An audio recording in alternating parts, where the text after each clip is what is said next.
Have you ever looked at a stranger and felt like you were looking at yourself? For Daniel Carter, that feeling wasn't just paranoia. It was real, and it led him into a nightmare he never saw coming. Daniel Carter was an ordinary man, a successful architect living alone in the city. His life was predictable: morning coffee, long office hours, and silent evenings watching the world pass by his window. But one evening, something changed. He saw himself, not his reflection, but himself. Across the street, standing still, staring right back at him. The same face, the same clothes, the same uneasy expression.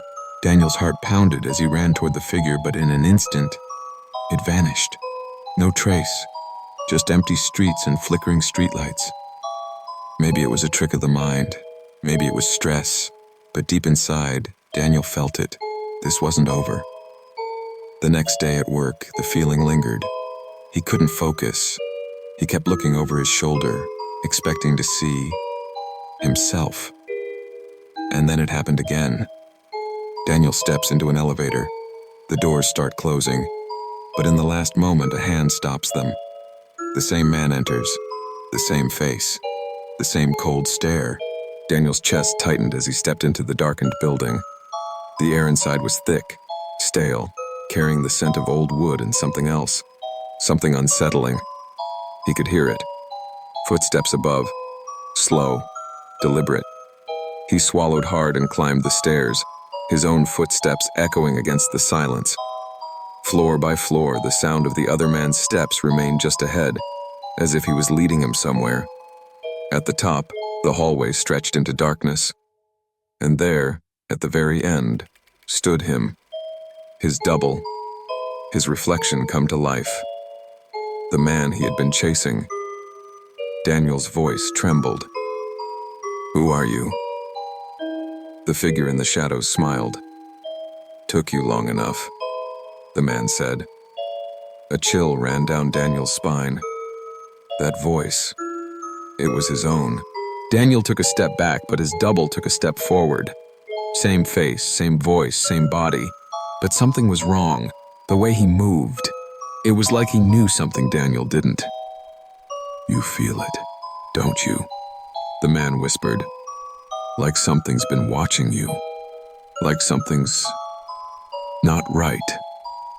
Daniel's breath hitched. "That's because it isn't." In an instant, the world tilted.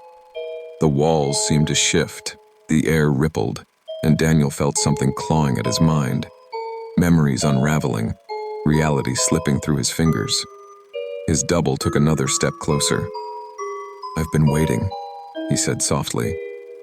"And now, it's my turn." Darkness swallowed everything. Daniel's eyes snapped open.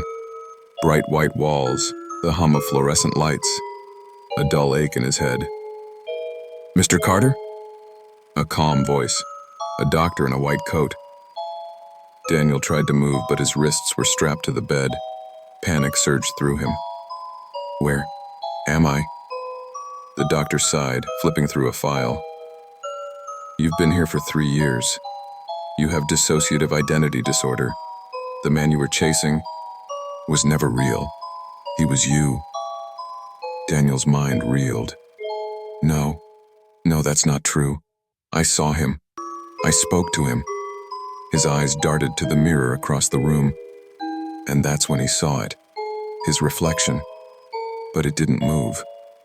And then, it smiled. "What do you think happened to Daniel? Was it real? Or just a trick of the mind? Let me know your theories in the comments below. If you enjoyed this psychological thriller, make sure to like, share, and subscribe for more mind-bending stories.